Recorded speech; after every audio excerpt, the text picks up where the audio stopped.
여러분, 예수님의 탄생의 소식을 들었던 사람들이 몇 명이나 될까요? 우리가 확률, 통계 참 좋아하죠. 당시에 유대 땅, 예루살렘, 갈릴리, 베들레헴까지 다 합쳐서 유대인들이 몇 명 살았을까요? 많은 역사학자들이나 이 통계학자들이 얘기하기로는 한 100만 명, 넓게 잡으면 100만 명 정도의 사람들이 그 땅 가운데, 그 주변 가운데, 예수님 탄생하는 주변 가운데 살았답니다. 근데 여러분, 이 예수님의 탄생의 소식을 들었던 사람들은 몇 명이었냐? 아주 넓게 잡아서 3만 명 정도는 들었답니다. 왜, 어디서 그걸 근거하는 말씀이냐? 하는 말씀에 보니까 이 예수님의 탄생하는 사건을 통해서 예루살렘과 헤롯 왕궁에 있는 모든 사람들이 소동했다라는 표현을 통해서 우리는 근거를 예측할 수 있습니다. 당시 예루살렘 그리고 헤롯 왕궁에 살았던 사람들을 합쳐보면 3만 명에서 4만 명이라고 얘기합니다. 이 통계적으로 따지면 100만 명의 사람들 중에 예수님의 탄생의 소식을 들었던 사람들은 3%에서 4%에 불과하지 않는 것입니다. 더 좁혀서 한번 얘기해 볼까요? 이 가운데 탄생하신 만왕의 왕으로 오신 구원자 되신 예수님을 인격적으로 만나 예배한 사람들은 몇 명이나 될까요? 0.0024%도 안 된답니다. 왜 그럴까요? 마리아와 요셉은 당연히 봤겠죠. 그리고 또 누가 봤습니까? 우리가 잘 알고 있는 목자들이 봤습니다. 목자들의 인원을 5명에서 한 8명까지 본다고 치면요, 그 정도 되고요. 그 다음에 시므온이라는 사람이 봤고요. 나중에 안나라는 선지자도 봤습니다.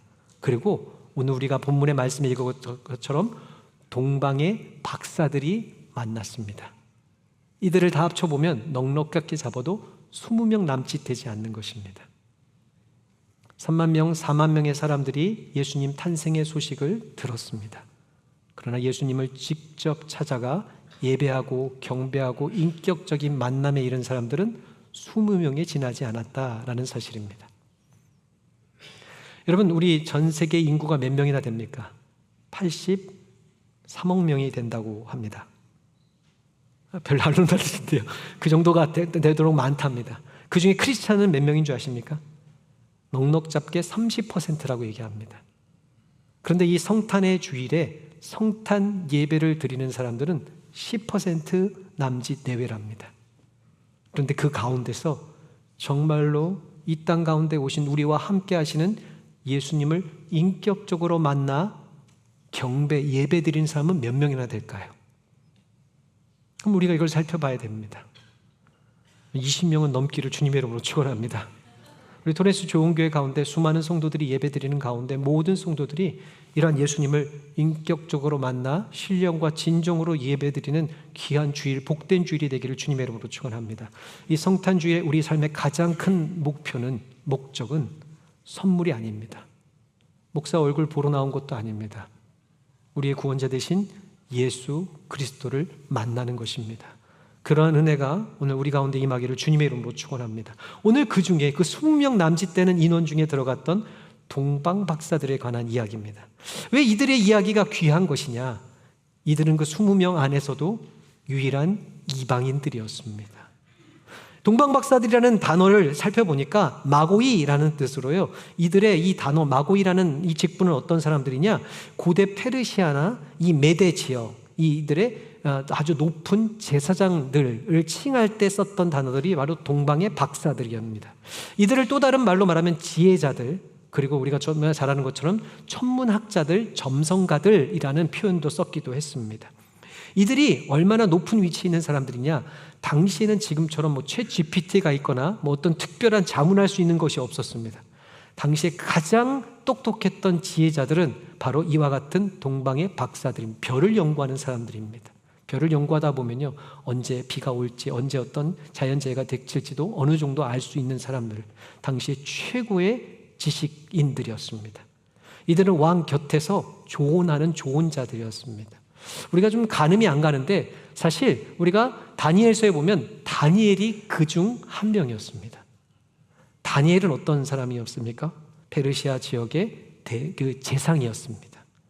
그 나라의 권력가 중에 넘버 5 안에 드는 사람이 다니엘이었습니다. 5장 11절에 보면 다니엘을 박수와 술객과 갈대아 술사와 점쟁이의 어른으로 삼았다. 바로 이들이 동방의 박사들이라고 모든 성경학자들은 동일하게 이야기하고 있습니다.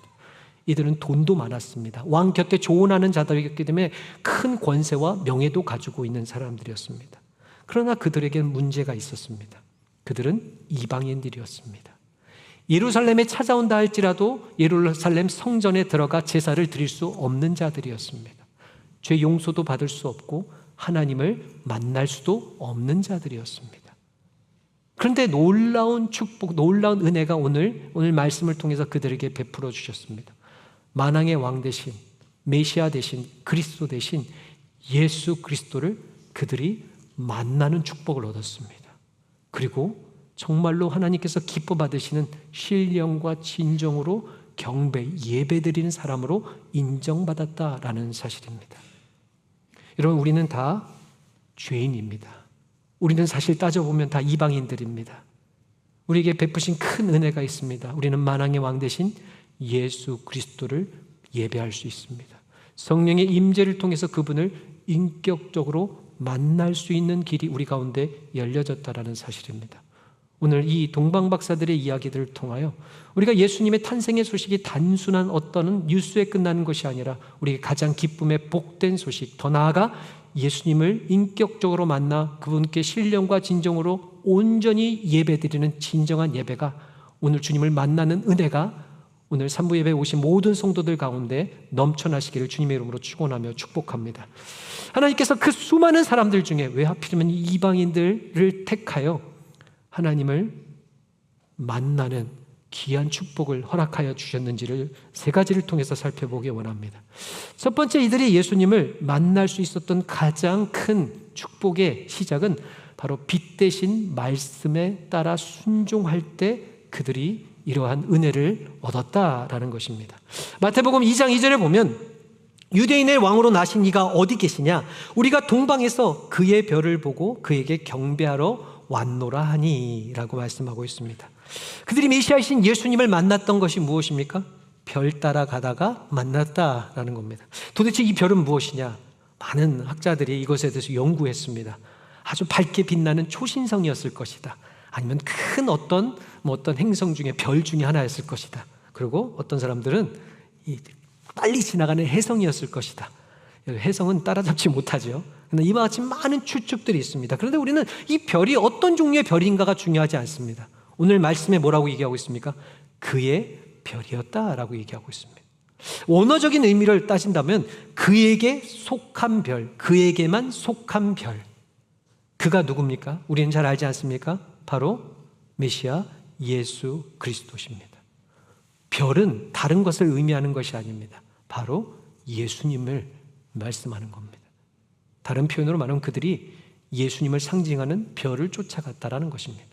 도대체 어디서 그들의 근거하였기에 그 큰 별이 뜨면, 그 밝은 빛나는 별이 뜨면, 더 나아가 이것이 바로 메시아, 온 인류의 구원자 되시는 메시아를 상징하는 별이냐라고 그들이 알았냐라는 겁니다.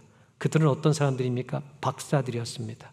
모든 종교에 있는 책들을 섭렵하는 자들이었습니다. 모든 것을 협력하여 이렇게 지혜를 가진 사람들이었습니다. 많은 학자들이 얘기하기로는 그들도 하나님의 말씀을 들었을 거라고 생각합니다. 민수기 21장 17절에 보니까 야곱에게서 한 별이 나오며 이스라엘에게서 한 홀이 일어나서 모압의 구석구석을 치고 셋의 자녀들을 다 멸하리로다 라는 말씀이 있습니다. 그들이 그것을 책에서 보았던, 아니면 전승을 통해서 들었던지 간에 그들은 이 말씀을 듣고 별이 나타나는, 밝은 별이 나타났을 때 하나님께서 온 인류를 구원하실 왕, 모든 원수를 이기실 왕이 이 땅 가운데 옴에 대해서 믿었다라는 것입니다. 여러분, 이사야서 9장 2절에 보면 흑암에 행하던 백성이 큰 빛을 보고 사망의 그늘진 땅에 거주하던 자에게 빛이 비추리로다 라는 말씀도 들었을 것입니다. 보았든지 들었든지 더 중요한 것이 있었습니다. 그들은 이 말씀, 약속의 말씀을 지나치지 않았습니다. 그 별을 보면서 그 말씀을 기억했고 그 말씀에 따라서 그들은 만왕의 왕 대신 예수님을 보기 위해서 따랐다라는 것입니다. 우리에게는 더 큰 축복이 있습니다. 그 시대에 비쳤던 빛보다 더 확실하고 분명한 빛이 있습니다. 바로 빛 대신 말씀입니다. 우리는 이 약속의 말씀을 통해서 이 약속의 말씀을 따라갈 때 말씀이 육신이 되신 예수 그리스도를 반드시 만나게 되는 것입니다. 우리는 말씀을 빛 대신 별빛으로 바라봐야 됩니다. 우리를 비추는 아름다운 빛으로 바라봐야 됩니다. 그 말씀이 어떻게 됩니까? 여러분, 이 빛 대신 말씀이란 도대체 무엇입니까? 마태복음 2장 2절에 보니까 별을 따라왔답니다. 여러분, 별을 따라왔습니다. 때로는 어떤 말씀이 우리 가운데 비춰질 때 우리의 말씀을 움직이게 하는 말씀이 있습니다. 우리의 말씀을 뜨겁게 하는 말씀이 있습니다. 우리의 삶을 환하게 비추게 하는 말씀이 있습니다. 이 빛된 말씀을 붙들어야 됩니다. 더 나아가 마태복음 2장 9절에 보면 그 별이 문득 앞서 인도하여 가다가 악이 있는 곳에 머물러 서 있었다라고 얘기하고 있습니다. 때로는 우리 마음 가운데, 우리 가운데 계신 예수 그리스도로 말미암아 그 말씀이 머물게 하여 주시는 말씀이 있습니다. 우리에게 놀라운 특별한 은사가 있죠. 말씀을 들으면 예배 끝나면 잊어버리는 은사가 있습니다. 여러분, 지난주에 말씀 기억나십니까? 당연히 안 날 거라고 믿습니다. 우리에겐 특별한 능력이 있죠. 이게 여러분에게만 있지 않습니다. 저도 가끔 설교를 준비하다 보면 지난주에 했던 설교가 뭔지를 잃어버릴 때도 있습니다. 나름 위로를 드리는 겁니다. 그러나 중요한 게 있습니다. 하나님께서 우리에게 주시는 어떤 말씀은 우리 마음 가운데 머물러 있습니다. 상황을 닥칠 때, 고난이 닥쳐올 때 그 말씀이 여전히 내 안에 남겨져 있는 심겨진 말씀이 있습니다. 이것이 오늘 동방 박사들에게 비춘 별빛입니다. 때로는 어떤 말씀도 있습니까? 마태복음 2장 20절에 보니까 그들이 별을 보고 매우 크게 기뻐하고 기뻐하였답니다. 어떤 말씀을 들으면 우리 마음 가운데 그 깨달음을 말미암아 큰 기쁨이 찾아오는 말씀이 있습니다. 때로는 우리를 회개케 함으로 말미암아 우리 가운데 뜨겁게 주시는 은혜의 말씀들이 있습니다. 로고스의 말씀으로, 보편적인 말씀으로 들려지는 것들이 어느 순간에 내 삶 가운데 나를 비추는 레마의 말씀으로 비춰지는 말씀들이 있습니다. 우리는 그 말씀을 붙잡아야 됩니다. 그 말씀을 따라가야 됩니다. 그 말씀에 순종함으로 따라가고 그 말씀에 감사와 기쁨과 영광을 올려드리며 그 말씀을 따를 때 우리는 누구를 만나게 되는 것입니까? 말씀이 육신이 되신 예수 그리스도를 만나는 것입니다. 당시에는 불확실했을 것입니다. 긴가민가했을 것입니다. 하지만 그들이 들렸던 그 약속의 말씀을 동방의 박사들은 믿었습니다. 그들의 마음을 떠나지 않게 하는 그 약속의 말씀을 그들은 별빛을 보면서 따라가 마침내 예수님을 만났다라는 사실입니다. 우리가 너무나 잘 아는 요한복음 1장 14절 이렇게 말씀하고 있습니다. 말씀이 육신이 되어 우리 가운데 거하심에 우리가 그의 영광을 보니 아버지의 독생자의 영광이여 은혜와 진리가 충만하더라. 영광이 무엇인 줄 아십니까? 밝게 비추는 아름다운 빛이란 얘기입니다. 말씀을 통해서 예수 그리스도로 말미암아 우리를 비추게 하시는 말씀이 곧 육신이 되신 예수 그리스도십니다. 우리가 이 한 해 마지막에 무엇을 따라 살아가며 무엇으로 마무리해야 됩니까? 우리 가운데, 마음 가운데 남겨져 있는 말씀, 우리가 기뻐했고 때로는 회개하였던 나에게 주셨던 나의 심령과 골수를 쪼개기까지 한 그 말씀들, 나로 하여금 이렇게 살면 안 되는데 내가 움직여야지, 내가 이제는 일어서야지 라고 우리를 일으켜 세웠던 그 약속의 말씀을 붙들어야 됩니다. 그 말씀을 따라 순종하는 것입니다. 바로 그 원하기는 오늘의 약속의 말씀처럼 비록 이방인들이었다 할지라도 이 말씀에 순종하여 말씀을 붙들었던 이 동방의 박사들이 만난 이 탄생의 아기의 예수 그리스도를 여러분 귀한 우리 성도들도 만나시기를 주님의 이름으로 축원하며 축복합니다. 두 번째, 예수님을 만나기 위해서는요, 예수님을 왕으로 인정해야 된다라는 사실입니다. 2절에 전반 보니까 유대인의 왕으로 나신 이가 어디 있느냐? 그들은 이 누구를 만나러 온 것입니까? 왕 대신 예수님을 만나기 위했다라고 분명하게 이야기하고 있습니다. 여기서 나는 왕 대신 유대인의 왕이라는 단어는 바실레우스라는 원어적인 의미가 있는데 이것은요 단순히 여러들 왕 중에 있는 그냥 왕들이라는 의미가 아닙니다. 바실레우스, 이거는 무슨 뜻이냐? 실제적인 현재적인 왕권을 가진 통치자라는 의미입니다. 당시에 이 바실레우스라는 단어를 쓸 수 있는 사람 몇 안 됐는데 그 중에 하나가 바로 로마의 황제. 로마의 황제는 어떤 황제입니까? 나는 새도 떨어뜨릴 수 있는 당시의 최고의 권력가였습니다. 힘과 능력이 있는 사람이었습니다.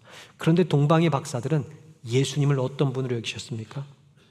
그들이 아는 지식 안에서는 최고의 왕으로 모신 겁니다. 그들이 이 시간에 이 별을 따라 말씀을 따라 그와 같이 따르는 삶을 살았던 것은, 그 먼 길을 알 수 있었던 가장 큰 것은 예수님을 만나기 위함인데, 예수님을 누구로 여겼습니까? 만왕의 왕으로 여겼습니다. 지금도 살아계시고 역사하시는 왕으로 그들이 섬겼다라는 사실입니다. 여러분께 질문하기 원합니다. 여러분 교회에 오늘 누구 만나러 오셨습니까? 목사 만나러 온 건 아니죠? 옆에 오랫동안 한 주 동안 못 봤던 우리 목장 식구들 만나러 왔습니까? 우리는 분명히 고백하죠. 누구 만나러 오셨습니까? 다른 목적이 있으십니까? 당연히 우리가 예수님 만나러 왔죠.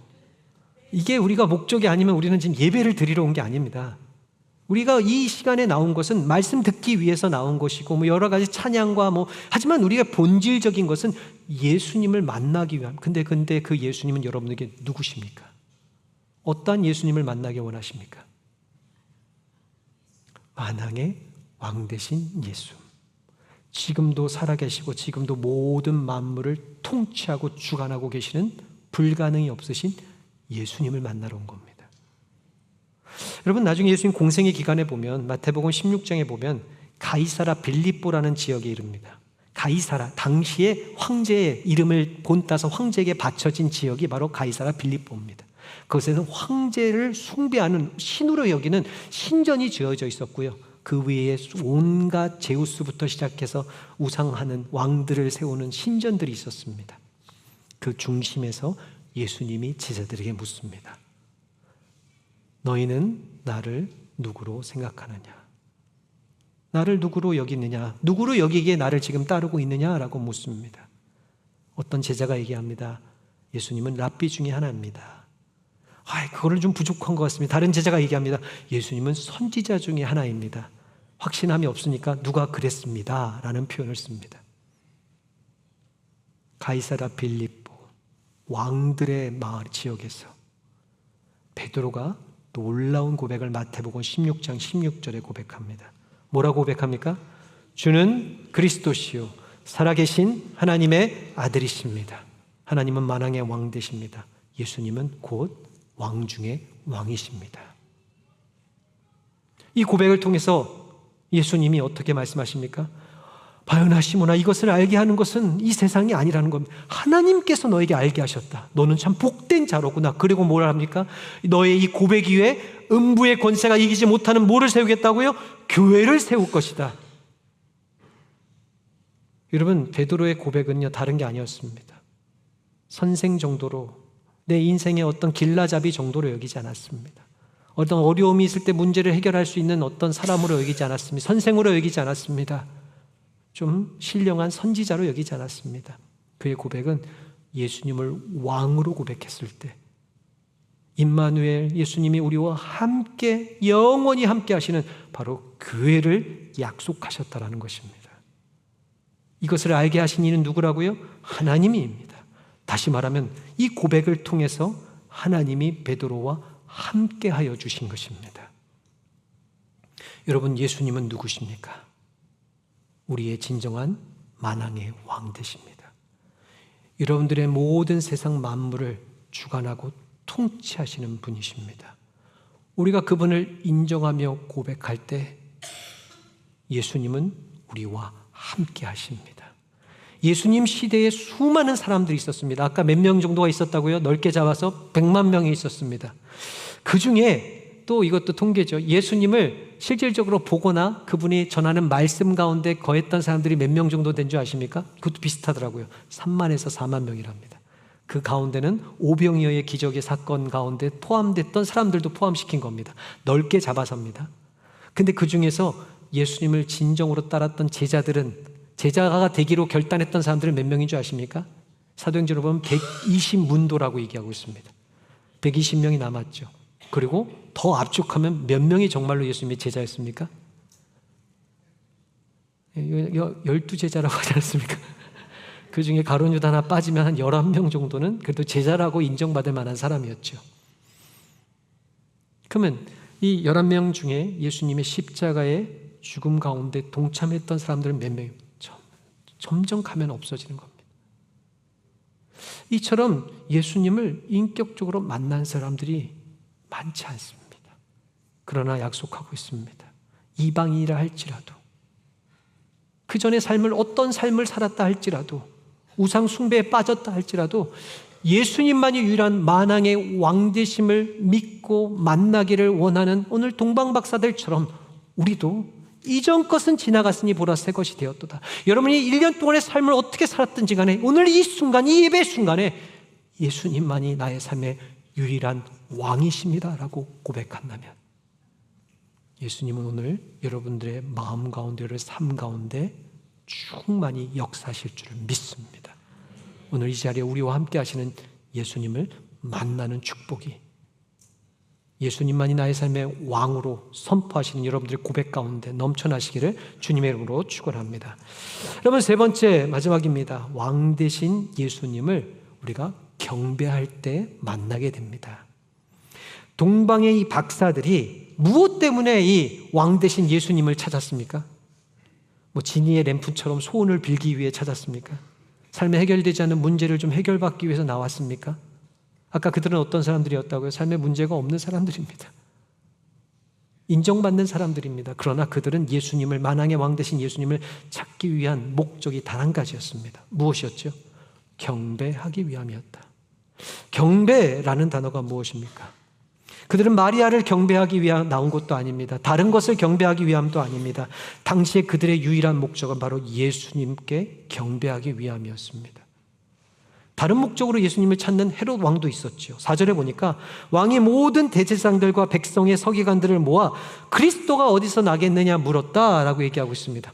여러분, 우리가 여기서 좀 잘 살펴봐야 되는 건 헤롯 왕은 예수님을 누구로 여겼습니까? 그리스도, 기름 부음 받은 왕, 우리보다 믿음이 더 좋은 사람일 수 있습니다. 그리고 얘기합니다. 8절에 베들레헴으로 보내며 이르되, 이 박사들을 보냅니다.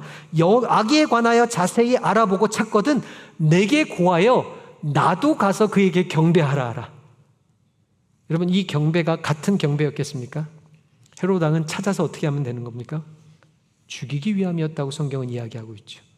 왜죠? 그가 그리스도, 기름 부음 받은 유일한 왕이었다는 것을 헤롯 왕도 인정했습니다. 그런데 이것을 인정하는 걸로 끝나는 것이 아니라 이가 죽어야지만이 내가 붙들고 있는 것이 지킬 수 있다라는 헛된 거짓된 생각이 그 안에 가득 찼었습니다.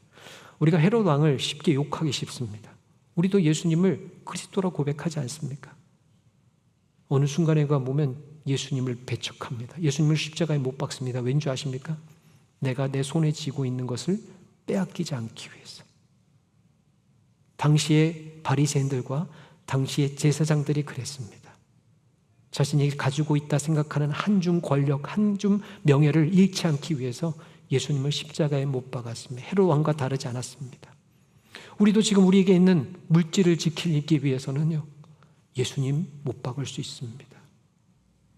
나에게 주신 귀한 자녀가 세상에서 성공하기 위해서 예수님 버리는 거 서슴지 않습니다. 예수님 모르는 거 아닙니다. 그러나 우리는 경배하지는 않습니다. 예수님을 왕으로 선포하는 것이 경배하기 위함이 아니라 내 가지고 있는 것을 지키기 위할 때도 있습니다. 이것을 잃어버리는 위기 가운데 처하면, 직면하게 되면 우리도 언제든지 헤롯처럼 말은 경배한다고 하면서 예수님을 십자가에 못 박을 수 있는 자들인 것을 우리는 알아야 됩니다. 오늘 이 동방의 박사들을 보십시오. 정확했습니다. 우리는 유대 왕으로 나신 이를 경배하러 왔다라는 것입니다. 경배하는 자들은 반드시 예수님께서 만나 주십니다. 그리고 함께 하십니다. 이 경배라는 의미를 조금 더 살펴보기 원합니다. 경배라는 단어가 헬라어로 말하면 프로스코네오라는 뜻인데요. 프로스코네오라는 뜻은 두 가지 단어가 합쳐진 겁니다. 프로스라는 단어와 크레네오라는 단어가 합쳐진 겁니다. 프로라는 것은 앞으로 나아가다라는 뜻이고요. 크레네오라는 뜻은요, 크네오라는 뜻은 엎드려 절하며 입맞추다라는 것입니다. 그들이 어떻게 경배했다라고 했는데 그 경배가 하나님께서 기뻐 받으셨는데 그 경배가 무엇이었느냐? 하나님 앞에 겸손하게 앞으로 나아가 엎드려 그 발에 입을 맞춘 겁니다. 이것을 경배라고 합니다.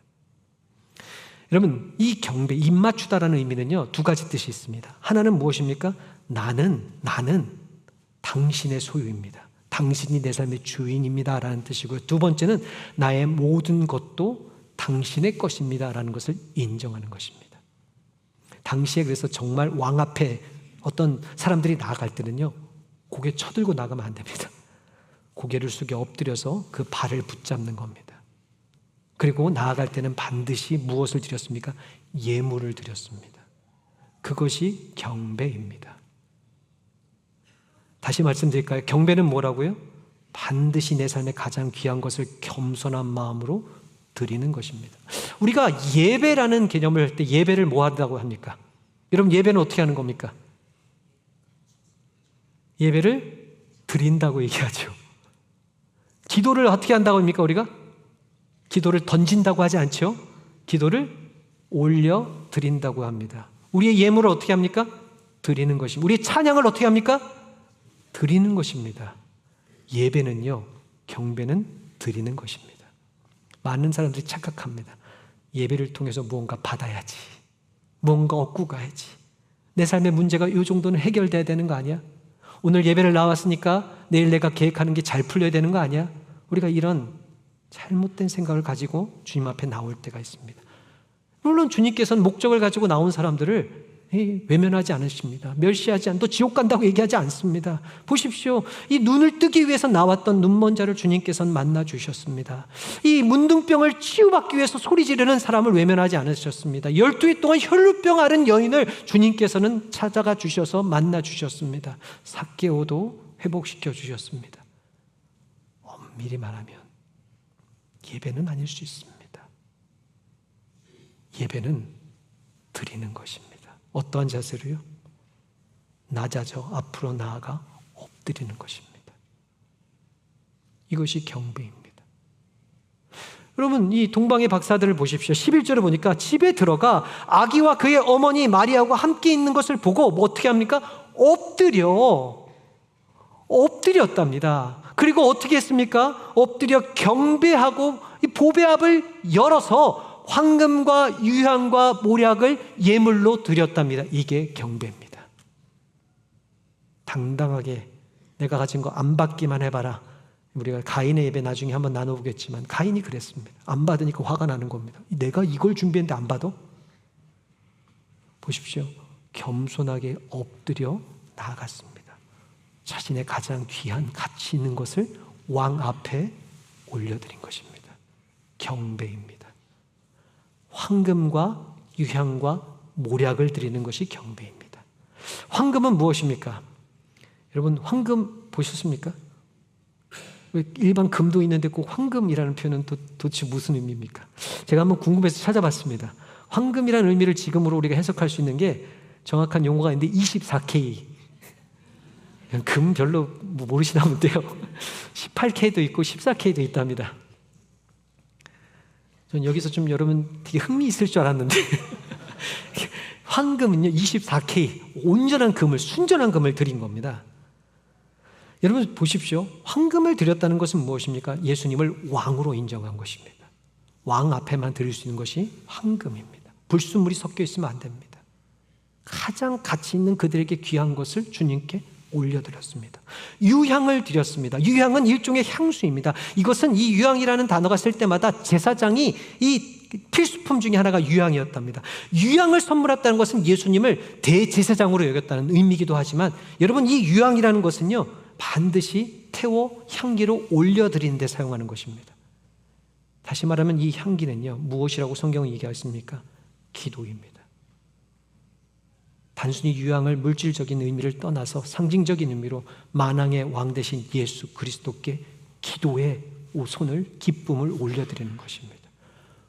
우리의 가장 귀한 것, 우리가 예배를 뭐라 합니까? worship, worthy, 가치 있는 것을 하나님께 드리는 것입니다. 우리의 가장 귀한 시간을 주님께 올려드리는 것입니다. 기도를 올려드리고 찬양을 올려드리는 것입니다. 모략을 드렸답니다. 모략은 방부제입니다. 다시 말하면 영원히 보존하기 위해서 보호와 보존, 영원한 의미를 가지고 있는 것이 바로 모략입니다. 특별히 제사장이 성소에서 이 기름 부음 받은 자 할 때 이 기름을 부을 때 반드시 섞어야 되는 것이 모략입니다. 영원한 것입니다. 그러나 이 모략은 또한 예수님의 십자가의 죽음도 상징합니다. 죽기까지 예수님을 따르는 삶을 말하는 것입니다. 가장 귀한 것, 황금과 유향과 모략은요, 내 삶의 가장 귀한 것을 엎드려 겸손함으로 주님께 올려드리는 것입니다. 이것을 뭐라고 얘기한다고요? 경배라고 얘기합니다. 한 해의 마지막 가장 귀한 시간입니다. 여러분들에게 너무나 귀하고 존귀한 시간입니다.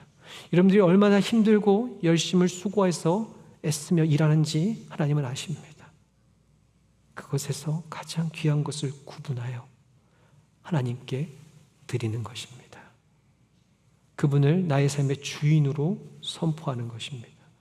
나에게 주신 모든 것이 하나님의 은혜임을 고백하는 날이 바로 성탄의 경배 예배였다라는 사실입니다. 주님은 그 경배를 외면하지 아니하십니다. 때로는 우리 삶에 있는 고난이라 할지라도 주님께 내어놓는 것입니다.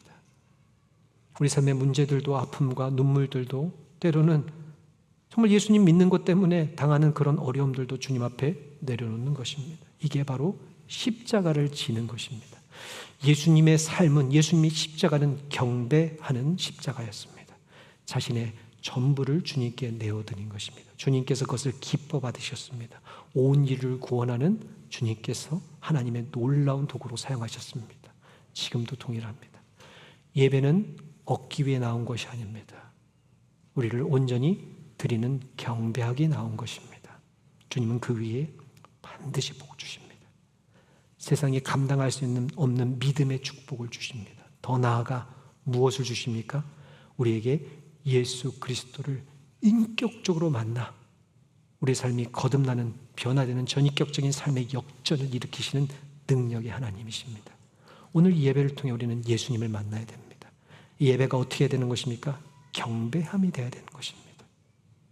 한 해의 마지막 경배함으로 주님께 앞으로 나아가시기를 주님의 이름으로 축원합니다.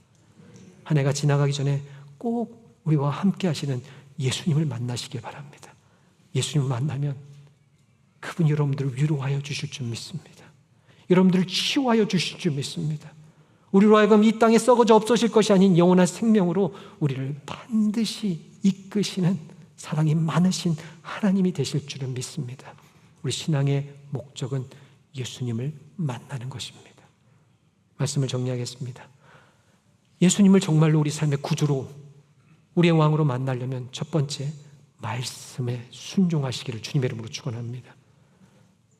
나로 하여금 마음을 뜨겁게 하고 나로 하여금 움직이게 하는 말씀, 때로는 내 마음에 머물러 있으면서 나를 떠나지 않는 말씀, 나를 기쁘게 하기도 하고 때로는 회개케 하기도 주시는 그 말씀을 붙들고 순종하시기 바랍니다. 말씀이 육시 되신 주님을 만나게 될 것입니다. 더 나아가 오늘의 말씀처럼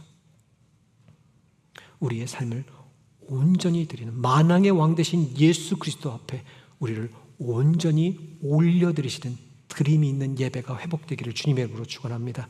경배할 때 주님은 우리와 함께 하십니다. 우리가 그 이전의 삶이 어떠했다 할지라도 서로 미워하고 분열하고 싸우고 다투고 서로에 대한 거짓말로 음란하고 악함과 사로잡혔던 이방인의 삶을 살았다 할지라도 오늘 이들과 같이 주님만 경배하기에 나온 동방박사들을 만나주시고 그들의 예배를 받아주셨던 우리 하나님께서 예수님을 보며 예수님 안에서 영원한 생명을 누리게 하시는 축복이 경배하러 온 우리 모든 귀한 성도들의 삶 가운데 넘쳐나시기를 다시 한번 주님의 이름으로 간절히 소망하며 축복합니다.